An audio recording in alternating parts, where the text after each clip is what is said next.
உலக தமிழ் மக்களுக்கு வணக்கம்.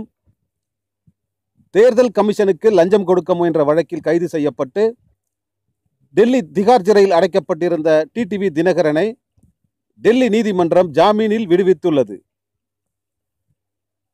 விடுதலையாகிவிட்ட டிடிவி தினகரன் மீண்டும் ஆர்கே நகர் இடைத்தேர்தலில் போட்டியிடுவதற்கான வேலைகளை டெல்லியில் இருந்தே முடுக்கிவிட்டுள்ளார்.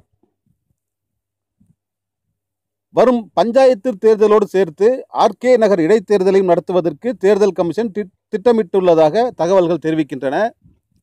வெகு விரைவில் வரவிருக்கும் இந்த இடைத்தேர்தல் மற்றும் பஞ்சாயத்து இடைத்தேர்தலில் மீண்டும் அதிமுக வேட்பாளராக போட்டியிடுவதற்கு டிடிவி தினகரன்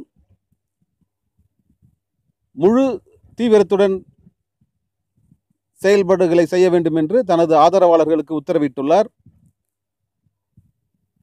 விரைவில் இந்த 2 தேர்தல்களும் தேதி அறிவிக்கப்பட இருப்பதால் அனைத்து வேலைகளையும் தொடங்குங்கள் என்று அவர் கட்டளையிட்டுள்ளதாக அதிமுக வட்டாரத்தில் பரபரப்பாக பேசப்படுகிறது.